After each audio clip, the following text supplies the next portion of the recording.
Mark Drummond Davis. Yes. So good to see you again. Good to see you. I'm gonna call you by your full name the whole time. Sure, why not? Yeah. Here's what we're gonna do. I'll read your bio, and then I will mute, and everyone will see just you. You'll be able to see me, and then just go ahead and take it away. But we'll start with your bio. Well, thanks so much. I'm really looking forward to it. Yeah, I am too. So many illusory identities coalesced as Mark Drummond Davis over the years: artist, welder, meditator, social worker, psychotherapist, and despairing head-centered person in a frigid universe. Eventually, a kaleidoscope of psychedelic awakenings revealed the centerless, headless awareness in which the universe, person, despair, and identities appear, undulating as warm, boundless ocean of unconditional love. Great bio. All right, Mark, so glad to have you here. I'm going to click mute and we'll let you take it away. Well, thanks so much, Noel. So welcome, everybody.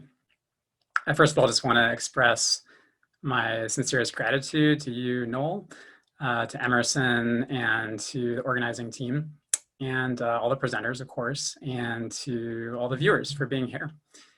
And I decided to take a moment here at the beginning just to dedicate this talk to my dear friend and mentor, Jim Gavea, who passed away just last week, and to whom I will be eternally grateful for first introducing me to the concept of non-duality. So I am a clinical social worker, psychotherapist, and coach based in Oregon, but serving clients worldwide with a focus on meditation, consciousness, non-duality, and psychedelic integration. And you can find me at nondualpsychedelicintegration.com.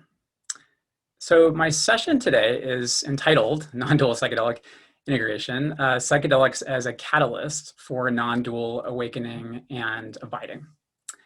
And it's going to consist of 3 parts. So first, I'll discuss why I think this topic is important. And I'll also attempt to provide a working definition, believe it or not, of enlightenment or awakening. And second, I'll address how psychedelics can help accelerate awakening. Third, I'll explain psychedelic integration and non-dual abiding via meditation, microdosing, and what I call mesodosing. I'll explain that later. Along the way, we'll have 2 Q&A periods. So there's going to be 10 minutes each. One's going to be in the middle, approximately, and then one at the end, which Noel will help facilitate. So moving on. So I have just one central purpose in giving this presentation, which is to help wake up as many people as possible, as quickly as possible, to help heal our world crises, which are ultimately rooted in identification with and defense of the separate self or ego. And at this particular historical moment, psychedelics and meditation appear to be the most powerful tools available for accelerating non-dual awakening. And so that's my reason for focusing on them. Maybe in the not too distant future, who knows, other emerging tools like transcranial and ultrasonic neuromodulation may join or even surpass psychedelics as non-dual openers. As amazing as psychedelic experiences can be, for me, they are a means to an end rather than an end in themselves. And of course, that end is enlightenment. And both of those words are a bit misleading because ultimately no person can attain enlightenment as a thing in time, because enlightenment subsumes these qualities of non-personalization, non-causation, non-reification, and non-chronification. In other words, to borrow a page out of Nagarjuna's book, there are neither selves nor are there not selves. There's neither causality nor is there not causality. There's neither enlightenment nor is there not enlightenment.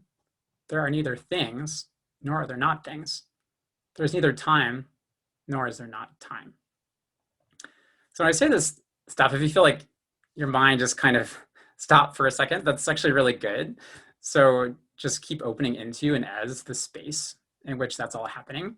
Ultimately reference points are constructs, right? So letting go of these reference points can feel sometimes like terror or even like boundless freedom, depending on the ego's level of resistance.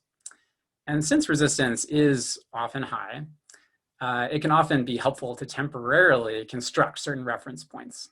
and then deconstruct them later, kind of like a scaffolding. And that's what I'm going to try to do today in this talk. And so I've already constructed some scaffolding, you may have noticed, by even having an explicit kind of liberatory purpose for this talk. And another scaffolding will be an operational definition of enlightenment. And I'd like to put one on the table from non-dual teacher Michael Taft, who writes, quote, "Full-blown awakening means to notice clearly that everything you experience is a brain-generated virtual representation arising in working memory." End quotes. So right off the bat, this definition has some problems, right? Any definition will, since language is structurally dualistic and inadequate to capture direct experience. For one thing, it assumes the brain as the substrate of consciousness, which is speculative, right? Because no one has direct experiential evidence of brains, only the appearance of brains in consciousness.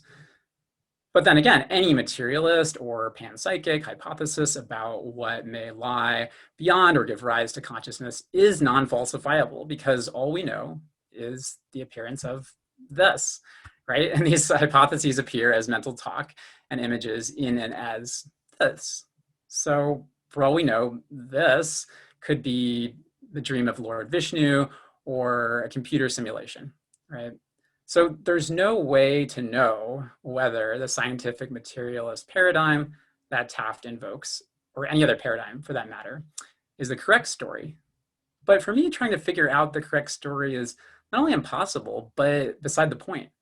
From the perspective of skillful means, as I say in Buddhism, the point is whether it's useful to swiftly elucidate awakening for a contemporary audience. And I would argue that for many people, a neuroscientific story of enlightenment is one of the most legible and pragmatic ones we have. And it also allows for a kind of interdisciplinary dialogue, right, between spiritual and contemplative folks on the one hand, and scientific researchers examining the impact of meditation and psychedelics on the brain and on conscious experience. So in this neuroscientific story, if we can go with that, evolution equipped humans with a survival-based firmware that divides up our virtual reality simulation of the external material world into dualistic models of self and other, as well as self and world. And it tags clusters of sense data in that world as either threats to or opportunities for this phenomenal self model. And that's a term I'm borrowing from Thomas Metzinger, who's a German philosopher. So this firmware was no doubt essential for the survival of our species.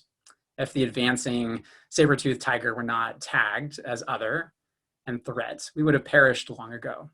But of course, if duality is our only mode of operation, and if we take the firmware to be set in stone and the virtual simulation to be materially solid, then we can experience ourselves as separate, alone, and incomplete. And we can experience the world and others as threatening.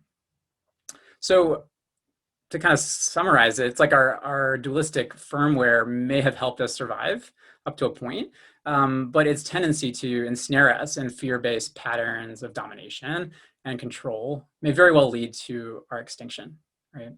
So it's imperative because of that, for our very survival, that we wake up to the nature of duality as, in this metaphor, in this idiom, this kind of firmware structuring a virtual simulation, so that we can experience the completeness and natural rest of non-duality and shift into, paradoxically, an already whole, already healed relationship with ourselves, nature, and each other. And, call me utopian or naive or whatever, but I'd like to think gatherings like the Nothing Conference are helping move us toward this kind of global awakening tipping point, right? That'll hopefully help dismantle the dualistic, oppressive narratives and systems that we operate in from the bottom up. But, conferences alone won't get us there, I don't think, because that firmware that, the ego's conditioned patterns of dualistic perception are so rigidified and so staunchly defended. And that's where I think psychedelics can really play a key role.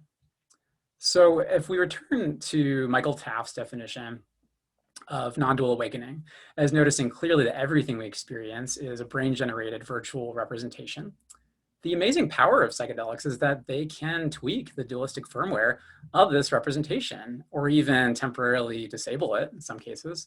And this hastens the recognition of the fundamental nature of consciousness, which we could describe as non-dual, non-spatial, non-temporal, non-localized, non-causal, unified, luminous, complete, etc. Another thing I want to note too is that I think this accelerating effect of psychedelics has the potential to make enlightenment more equitable and more accessible for marginalized folks. Because, a lot of times when we think about the journey of awakening, it may entail for some people, thousands of hours of meditation, expensive retreats, spiritual coaching, et cetera, et cetera. And a lot of times that's pretty exclusive and just available to more privileged seekers. So I like the idea of enlightenment as allowing more equity for marginalized populations in that regard. So moving on, the term psychedelics includes obviously a countless number of substances, both plant-based and synthetic, that induce expanded or altered states of consciousness. And for this presentation, I'll be focusing only on a few that I have the most experience with in my own journeys and in my work with clients. And these are going to be psilocybin, 5-MeO-DMT, and Salvia Divinorum. And of course, there are many other psychedelics that I could address today, and that may be more powerful or useful for other people. But just for the sake of time, I'm going to stick to what I know best. So of course, when we're talking about psychedelics, it's necessary to give a disclaimer, right? So, the standard disclaimer is that these are powerful amplifiers of consciousness, and they do come with tremendous potential benefits, of course, as well as serious risks. And some of the contraindications for psychedelics include suicidal or homicidal ideation, manic episodes, personal or family history of psychotic and schizophrenia spectrum symptoms. And you also definitely don't want to combine psychedelics with any psychopharmaceuticals. On the one hand, the psychedelic effects can be just neutralized or dampened. And there can also be some dangerous interactions too. And a lot of this stuff just isn't researched. So there's not a lot of evidence for it. But so far we've seen things like serotonin syndrome, seizures in some cases, even death in some cases as well. So you want to be really careful.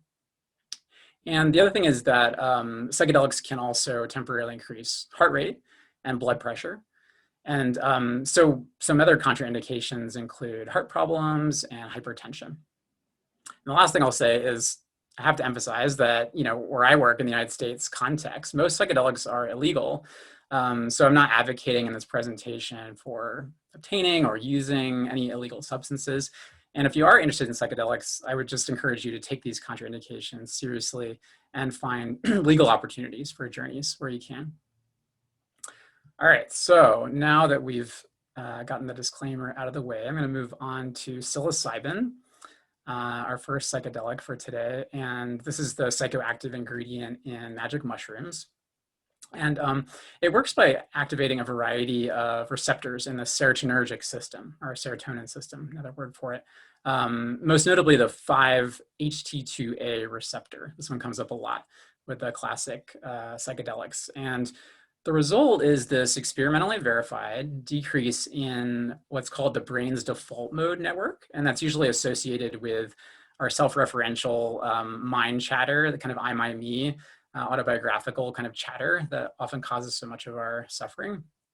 And when the default mode network activity decreases and it gets quieter, for many people, this cognitive fusion, which is this idea of you're kind of fusing your sense of self to self-talk, right? It starts to dissolve and break apart. And the quote unquote outside world, the things like nature, other people, sensations in general, suddenly seem to pop with vivid intensity and may even blur altogether in this kind of spellbinding synesthesia. Everything seems close at hand and fascinating and warm and connected. And beyond that, there are three common elements of psilocybin journeys that I want to lift up today that seem significant when we're talking about non-duality. And the first is that psilocybin reveals that what appears separate is actually inseparable. So when you start to, hear colors, dissolve into the bed you're lying on, or at the higher doses, maybe even dissolve into everything, it becomes abundantly clear that all separate objects and senses in consciousness are mere mental fabrications, right, within one sense gate, one inseparable experience. And this is something the Tibetan Buddhists call one taste. And second, the display of awareness as luminous, which is another word that comes from the Buddhist tradition, it feels literally, vividly true. Sensations can take on this kind of bright, shiny, glowing quality that induces wonder, awe, and a sense of the sacred. This is something the Buddhists call tathata, or suchness.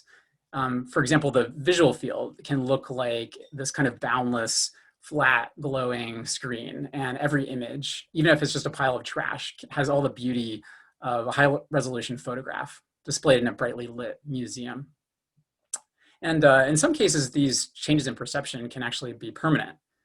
And it's all very bedazzling, of course, but for the sake of insight, it's less important to be swept away by the beauty than to allow the sublime quality of experience to make it undeniably clear that all objects in consciousness are mental fabrications. So third, the seemingly solid autobiographical history of the self is seen through, at times during a psilocybin journey, as a kind of flickering holographic projection, recreated afresh moment by moment. So when I work with clients on healing past traumas, I use the metaphor of the self as a kind of skyscraper. So it's like each floor represents a year of our lives. And so it can often feel like the foundation of our skyscraper, that is, our childhood, right, which is so often fraught with trauma, is shaky and or broken even. And so when we look back on our lives, we can identify, this trauma or that wound, this adverse, childhood event, et cetera. And it can feel like, looking at the skyscraper, that it's all just broken windows and damage and all these different floors, year by year. Especially if you've got intense anxiety or PTSD, I could even feel like the skyscraper is just up in flames, right? It's just on fire.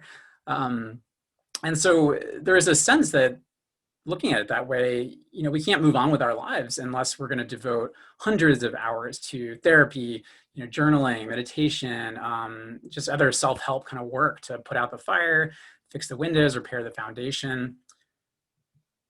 But what if this entire skyscraper is just a hologram, flickering in and out of awareness, moment by moment? What does that open up, right? Then there's nothing to fix. The whole story of our broken selves is seen through as a play of sensation. Everything is already healed and whole. And in fact, there's no separate person to be found anywhere in the luminous display. And psilocybin has this potential to reveal the holographic nature of this skyscraper. I've heard from my clients, and I've experienced myself, just so many incredible, just rapturous moments when psilocybin spontaneously dissolves these dense monoliths of trauma and hurt into this kind of ocean of unconditional love. And, as much as I'm waxing poetic about non-duality as unconditional love, it's interesting to also consider that that too is a kind of story or concept, kind of embroidered or kind of boxed around this ineffable experience. And so even that, this quality of unconditional love, we can allow it to release and dissolve. And when I'm in this realm of dissolving and dissolution, it's kind of a perfect segue into our next psychedelic that I'm going to talk about, which is 5-MeO-DMT. And the reason I say that is it feels like it is the ultimate solvent of our kind of whole conceptual narrative structure. Everything just dissolves with 5-MeO-DMT. It's a tryptamine, like psilocybin, and it also works on the serotonergic receptor sites. But it's significantly more powerful and fast acting. So as little as 10 milligrams of insufflated 5-MeO can, in a matter of seconds, just completely vaporize all reference points of self, ego, world, time, space, objects, enlightenment, the spiritual path, everything. And for some people, when that happens, their ego resistance leaves them in this hell realm of seemingly eternal terror. And for others, disembodied non-dual consciousness just resounds in this kind of limitless, exhilarating, ecstatic, fractal freedom. It's like this kind of multidimensional gong just sort of vibrating through the cosmos. And after several minutes of this, some people start to experience dazzling visions, traveling to different dimensions or meeting numinous beings. And this is sort of familiar perhaps to other people when having NN-DMT, which is the active ingredient in ayahuasca. There's some overlap there in terms of some of these experiences. And then at the end of the journey, you have this uncanny experience of being reincarnated sort of back into yourself as infinite consciousness just squeezes back into this illusion of a separate embodied agent in the world. So that's the experience, not for everybody. Of course, your mileage may vary, but in light of that common experience, that kind of common trope of 5-MeO, when I think about its potential to enlighten, I'm reminded of those images that we sometimes use in you see them in like psychology presentations. So it shows how our interpretive schemas influence perception. So usually it's like this black and white kind of splotchy image, and it's really ambiguous. You can't make out what's going on.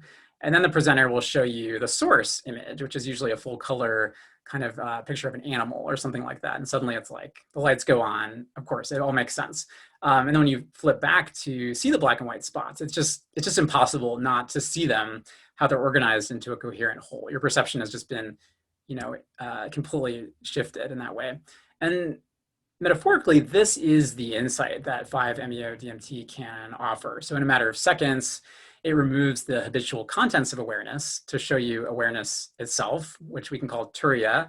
That's the Sanskrit word for it traditionally. And then as the contents come back online, you're hopefully able to notice the inseparability of awareness and its contents, which is called Turia Tita. I find those two terms useful for this kind of distinction. So in my psychedelic integration work with clients, I do notice a consistent challenge with 5-MeO.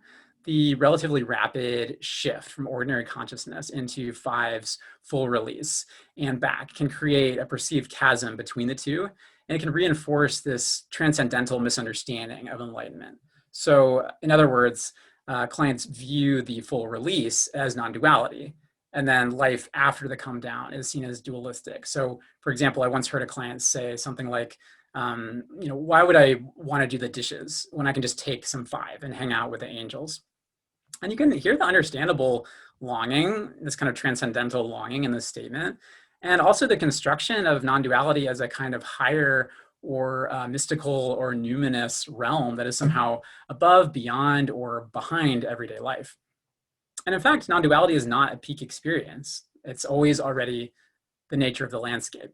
So whether we're floating in 5-induced hyperspace or doing the dishes, all of these experiences have the exact same nature, fundamentally: virtual, dreamlike, luminous, non-localized, etc. The contents of experience do modulate, but the context and nature of experience as awareness does not.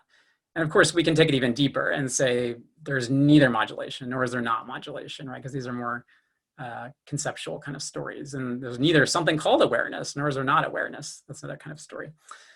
So we're about at the halfway point for my talk. So I'm going to go ahead and take a break here and kick it over to Noel and take a few questions. We have about 10 minutes.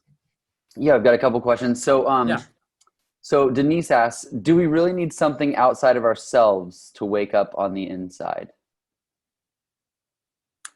I would say waking up is the recognition that there is no inside or outside. Ultimately. Good answer. Yeah.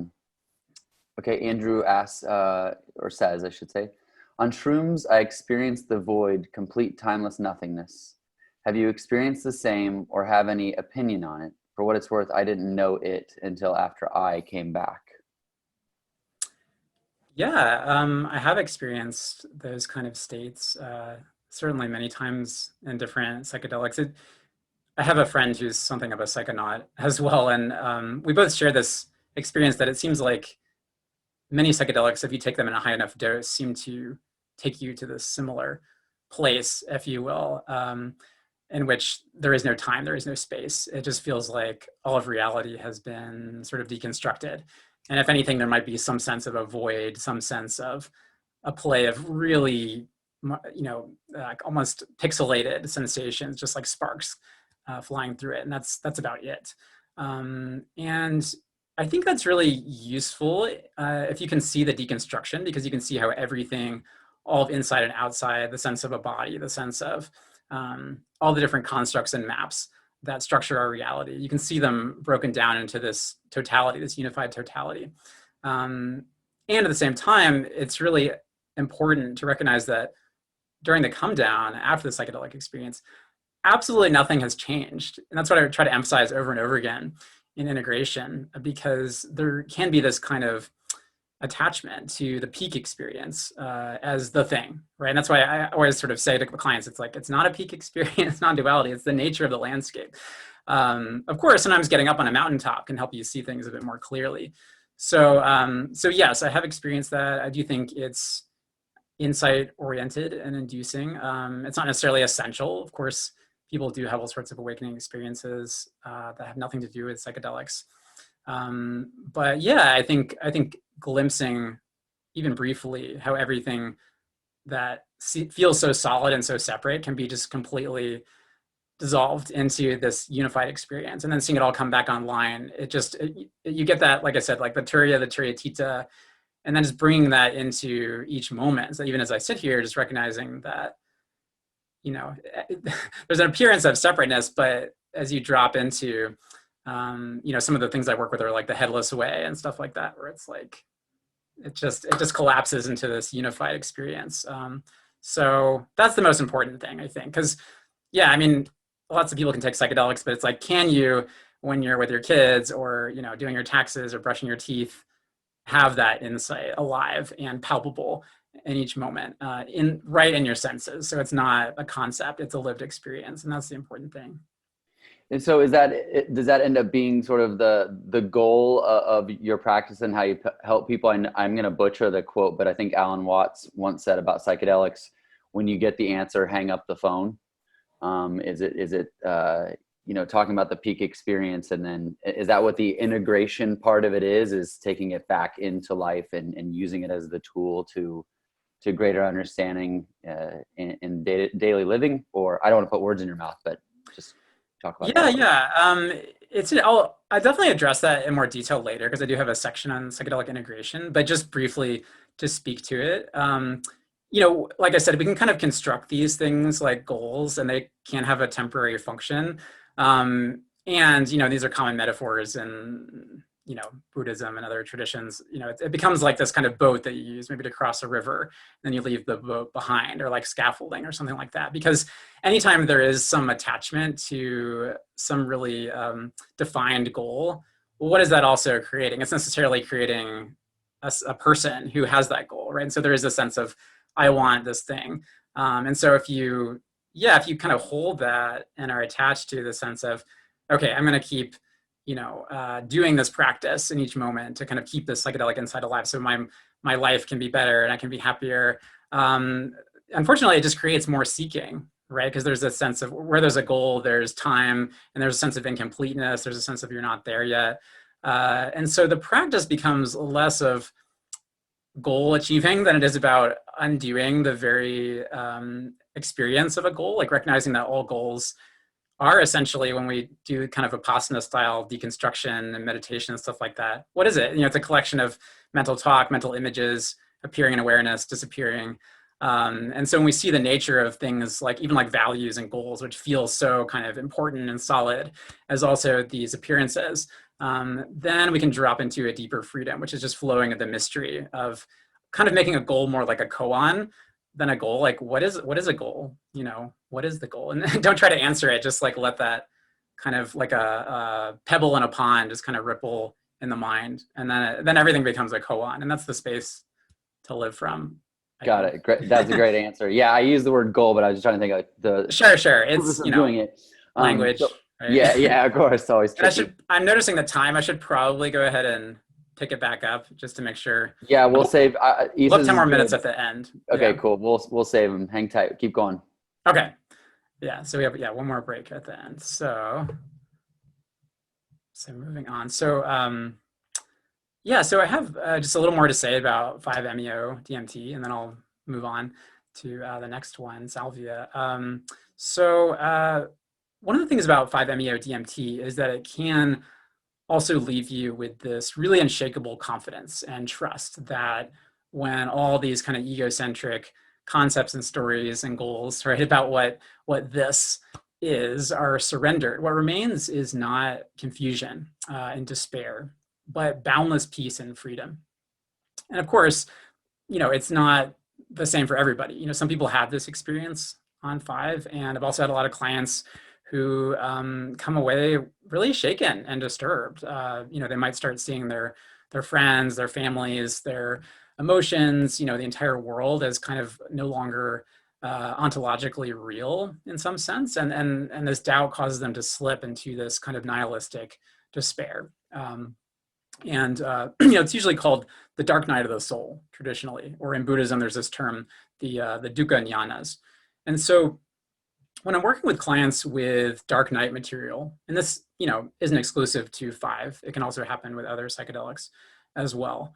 I have to support them through this delicate process of letting go of this dualistic, transcendental story of enlightenment, right? So I help them see this supposed transcendence of the not real as just another ego defense. So the way I think about this or experience it is when the ego is confronted with this inherently mysterious, non-conceptual nature of being, it feels threatened and it wants to shield itself by generating this kind of like totalizing box, sort of to put everything in, to kind of stuff the mystery in a box. And sometimes this box has a kind of eternalist flavor to it. So in that story, life has a fixed meaning, and it's determined by a paternalistic creator, God, for example. Or sometimes it's nihilist. So God the Father is dead, and everything is meaningless or not real. It's kind of a Nietzschean story, right? And for seekers who are grappling with nihilism, it really doesn't help that this word emptiness that's often bandied about in Buddhism and in spirituality in general, but specifically in the Buddhist tradition, it has this kind of edgelord or emo flavor to it, right? And it's unfortunate because it's the translation most often used for this Buddhist concept of shunyata. Excuse me, I'm gonna get some water. My throat's getting dry. And in contemporary parlance, shunyata could be translated as virtuality, which is how Thomas Metzinger, who I mentioned earlier, describes it. And also the non-dual teacher, Locke Kelly, has this great quote about shunyata where he says, quote, the root word for empty, which is shvi in Sanskrit, is often described through a metaphor as the invisible life essence within a seed that allows it to grow into a tree. It's not absence, but is the dynamic quality of awareness energy, end quote. So when I work with clients to unpack eternalism and nihilism, we see how they are two sides of the same egoic intellectualization defense against surrendering to the non-dual, the non-conceptual, and this kind of inconceivable dynamism that Locke Kelly describes. So if we embrace an imminent experience of enlightenment rather than a transcendental concept of it, then perhaps a more accurate metaphor for enlightenment is actually lucid dreaming rather than awakening, because there is no end to or escape from dreaming, no transition from the not real to the real. Conscious experience in every state is always already a kind of dream, or Anil Seth, the neuroscientist, likes to describe it as a hallucination. So, this is it. There's no elsewhere, there's no else when. And the question becomes, can its dreamlike nature be recognized as such? And whether that recognition can invite us into a dance beyond, and yet weirdly, paradoxically inclusive of all these dualities, right? Of eternalism versus nihilism, of real versus not real, meaningful versus meaningless, etc. All of these apparent dualities arise within and as luminous non-dual awareness. And when we see this continuity, for a lot of folks, it seems to usher in this kind of feeling of peace, completeness, and this silent wisdom of not knowing. And it helps soothe and dissolve this nihilistic dark night. angst that a lot of people experience with 5-MeO DMT or with a lot of other psychedelics, especially at the higher doses. So the last psychedelic I'll talk about is Salvia Divinorum. And this is a psychoactive plant species. It's actually legal in many US states, and it's known for its strong and unfortunately often unsettling dissociative properties. It's really interesting. It's totally different from the tryptamines. So instead of working on the the same receptors as the tryptamines, it has this active ingredient, salvinorin A, totally unique to salvia. And it works on what's called the kappa opioid receptors instead of the serotonin. And it has this really unfortunate reputation in the psychedelic world. You know, if you Google salvia, you're going to turn up a bunch of like really disturbing and bad trip reports. I know I did before I tried it, and somehow I still went through with it. I guess I'm just way too curious about these things not to try. So, but my experience and those of my clients, it suggests that with a proper set and setting, it can be a really powerful non-dual opener. I think a lot of times because salvia is legal, people try it when they're way too young and really informal settings, at a party or something like that. And so they're not really prepared for how powerful it is. But I think if it's really approached with the same sacredness that some of the other psychedelics are that are used more in more of the sacred space, it can be really, really powerful. And a lot of people work with it in that way. And so the thing about salvia is that sort of like 5-MeO DMT, the onset is really, really rapid when you inhale it. And so it can be better to use an oral tincture. It seems to work more slowly in that way.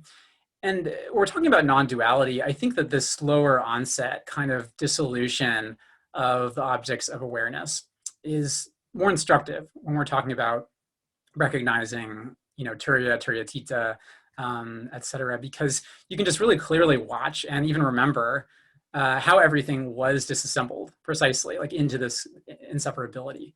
So sometimes I use this metaphor that if our habitual egoic dualism is like a house, it's like watching the house dismantle brick by brick instead of being just dynamited to smithereens.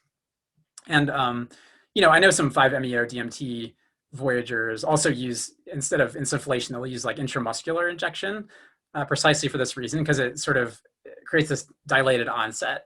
So you're not just immediately just catapulted into the void. And so in my experience, I want to share a little bit about that and my salvia journey. I had this, at the early stages of it, this really uncanny and fascinating experience of time just slowing down a lot, like to about 50% of its usual flow. And I also had this total dissociation of my sense of a volitional or choosing self from the sense of like my thinking and observing self. So it kind of felt like, when I put that all together, it's like I was watching myself as a character in this kind of slow motion movie with no sense of agency over him whatsoever. So I saw Mark, myself, performing these actions like checking the time on his phone, coughing at one point, putting on his sleep mask, lying down in his bed. And then I'm watching all this and I'm having these thoughts like, oh, I wonder what he's going to do next. Or, oh no, he's coughing. I hope he's going to be okay. So it's kind of cleaved in two as like this embodied doer on the one hand and a disembodied, compassionate, more or less thinker watcher on the other. And then as the salvia took me deeper, I watched in slow motion as Mark's bed and, his cat and the walls of the room just all kind of crumbled. Sort of what this, the person who asked this question was asking about, like everything just crumbled into these kind of fractal geometries and then just swirled apart into these tiny pixels in this kind of vast cosmic blender. That's how I remember it. It was really extraordinary. And then, as this blender kept spinning, as it finished its work, all that remained were these kind of sparks just dancing in this dark void. And so after that experience, when I came down several minutes later, because salvia doesn't last that long, I realized that it had gifted me with this kind of threshold crossing moment of recognizing not only the constructed quality of this sense of doing, thinking, and observing selves that are so often operating unconsciously, but also the unified and non-localized nature of awareness that both contains and pervades these illusory selves. So that wraps up the psychedelic section. And now I'm going to move on to psychedelic integration. I'll hopefully answer that question, Noel, that you asked earlier more specifically, more comprehensively. And so let me define psychedelic integration, first of all. So psychedelic integration is, it's a healing, I like to call it a meta modality because it's, it does have this general quality of helping clients keep psychedelic insights alive and abiding after the journey, so that the journey doesn't just fade into memory without any lasting changes in perspective and behavior. And so, coaches and therapists plug various modalities or orientations into this meta modality. And so you'll see, Jungian psychedelic integration or psychoanalytic or mindfulness, et cetera. In my work, I do emphasize, not exclusively, but I mostly emphasize non-duality. And the instruments that I use in integration are meditation, of course, pointing out instructions, microdosing, and then something I call mesodosing, which I'll explain. And before I describe these in more detail, I really want to share this quote from Adyashanti, which, Noel, I think speaks perfectly to the question that you asked. When I read this, I was just so excited because it just really captured my philosophy of integration. So it's kind of a long quote, but I want to read the whole thing because it's just so good. So he says, integration tends to mean I've had some sort of spiritual experience and spiritual practice. I've meditated, I feel peaceful and good, and I want to bring that feeling into my workspace, my relationships, or into me.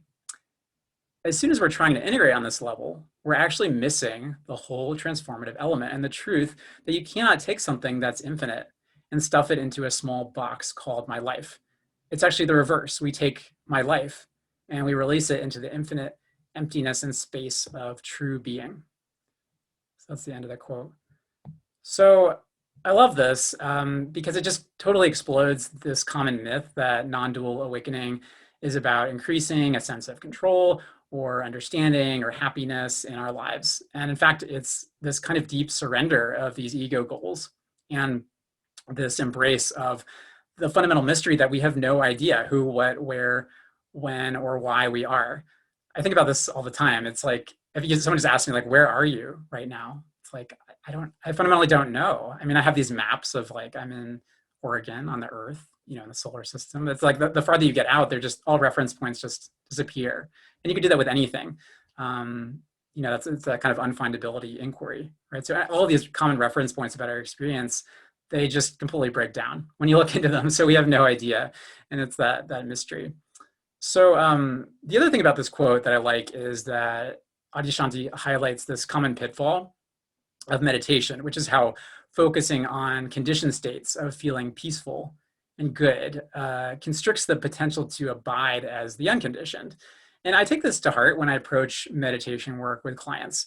Meditation is definitely one of the most powerful and evidence-based integration tools available. And an explanatory clue that we get from neuroscience research is, as I said before, there's this kind of real-time decrease in default mode network activity. And that occurs during both meditation and in psychedelic journeys. So there's clearly some kind of cognitive overlap there. And so for these reasons, I strongly emphasize meditation in my work. And many of my sessions with clients do include guided meditations. But, in light of Adyashanti's words and this philosophy of integration, I'm very conscientious and careful about what style of meditation I'm teaching to a particular client at a particular moment, because, many meditations can reinforce attachment, not only to conditioned states of bliss or peace, like Adyashanti is talking about, but certainly also to a dualistic observing ego. So what I do is I try to really delicately assess where each client is located in their awakening process along a spectrum from, starting on one side of the spectrum from perhaps a more head-centered, dualistic mindfulness, maybe just, watching the breath from the head as the self, right? And then we can move on to like Turia Tita, this kind of sky-like awareness that Locke Kelly talks about. And that's also not totally complete because there's still a sense of separation. And then, finally, there's this Turia Tita, this kind of fifth consciousness, as it's called, or the consciousness beyond Turia, and that's this inseparability, right, of subject and object, of awareness and its contents, just this, so. And it's not linear. I also want to emphasize that, and also it's not like you get from one stage and then you just go, even in a few moments of time, you can sort of just go back and forth between these different states. And it seems as folks are practicing and integrating, there's sort of a gradual shift towards more abiding as non-dual awareness, or as this experience of the Turia Tita. So anyway, I working with that loose map or model, I try to prescribe developmentally appropriate meditations. And so sometimes I might just be working with, Vipassana meditation, which is dualistic, but also super useful at a certain point. So some of the stuff I use comes from Michael Tapp's work, which comes from his mentor, Shinzen Young. And so I might have folks do Vipassana meditations on mental talk and mental images and, body sensations of emotion. And the goal here is to help loosen up these knots of cognitive diffusion and emotional avoidance. So, if clients at a certain point are interested in and seem ready for non-duality, then I'll often present pointing out instructions. Like I said earlier, Douglas Harding's Headless Way I find to be very powerful for so many people. It's actually my favorite. I think it's amazing. It's so brilliant, so simple, so brilliant. I also will guide folks in Dzogchen style, or sometimes, you might call it Mahamudra. There's a lot of overlap there from the Tibetan traditions on the natural mind. And these paradoxically entail neither doing something in meditation nor doing nothing. So simply allowing phenomena to flow as they are without interference. And over time in this practice, the perceived boundary between inside and outside and all the reference points of being someone somewhere at some time trying to do something in the meditation for some reason just slowly dissolve into this kind of centerless naturalness of this. And one of the things I love about this kind of meditation is that it's really, really helpful for folks who have ADHD, which is something that I've struggled with for a long time. You can spend years trying to tame the so-called monkey mind with like dualistic mindfulness. But at some point, when you start to see that attention itself is this kind of dualistic construct, because it depends on a volitional subject intentionally focusing on separate objects. And so these meditations kind of implicitly ask this question, or koan, what's it like to dissolve attention altogether and just let the monkey be free? And just let it out of the cage. Stop trying to train the monkey. Just let it merge, back into its natural habitat, which is the jungle of awareness. It's so liberating, especially when you've had attentional issues and all the shame that can come with that. So I love to introduce people to that freedom in that meditation. So apart from meditation, another way that my clients and I engage in integration is through microdosing. And microdosing means taking small subperceptual doses of a psychedelic substance, usually once every 3 days, according to James Fadiman's protocol. He's a psychedelic researcher. And another disclaimer here is necessary, because microdosing can increase mental health symptoms like depression and anxiety, and it can really vary a lot from person to person. So you kind of have to work to find your sweet spot, and it might just not work for you at all. But many of my clients do report that microdosing helps them abide as non-dual awareness more automatically and with less resistance. So for me personally, I haven't found microdosing that effective, but I have had profound insights and openings with what I call mesodosing, which I define as, taking a dose between a microdose and a macrodose. So we have micro, meso, macro, right? And meditating for an extended period of time, like 2 to 4 hours, somewhere in there. And so mesodosing acts like this kind of solvent, and it enhances the capacity of a natural mind meditation to dissolve the striving, the separation of the embodied ego into this kind of effortless, unified field of awareness. And so what my clients and I are discovering is that an occasional mesodose can be undertaken even within the constraints of a busy life to deepen and sustain non-dual abiding. And what's cool is that this mesodose meditation seems to have a powerful ripple effect also on non-dosed meditation. So it seems to bring more surrender and non-doing into a daily meditation practice. So I see our time is getting short, so I want to wrap up here. I'll skip ahead to my conclusion here. So yeah, before wrapping up, I want to come back to my original stated purpose, which is to wake as many people up as quickly as possible, to help heal our world crises. And any non-dual purist might be quick to point out, wait a minute, isn't that also a kind of constructed goal? Because we've been talking about goals, right? An ego mission, and it is. And that's where I want to come back to my intention to deconstruct any of the scaffolding I've created. So one scaffolding was this neuroscientific story of enlightenment. And I can dismantle that by pointing out that no matter how many EEG or fMRI brain scans we use to determine the neurological correlates of awakening, et cetera, it's never going to capture the experience of this. Not that it's not useful, but there's a difference there. Just like if you had all the flavor compounds in an apple isolated, for example, I'm sure we already do, it's not going to capture the taste, right? So we have to recognize that story doesn't capture this. And also this kind of goal that I stated, this kind of liberatory mission for this talk, also has to be surrendered. And I want to emphasize that doesn't mean giving up on our world crises, because that would be an attachment to doing nothing, right? So there's attachment to doing something, and then there's attachment to doing nothing. And so some of the questions I want to leave you with are like, what is it like each moment to let go of all ideas of what should be done and just abide as the spontaneous awareness that composes everything? So when we get attached to the view of, I've got to do something about these crises. So we might go to a protest or rabble rouse in our organizations, or volunteer for a nonprofit, or deliver a talk at a non-duality conference, right? And not that we shouldn't do any of those things. I've gone to protests. I'm often vocal about, how we need more equity and diversity in non-dual communities. I've volunteered for nonprofits. I'm giving this talk.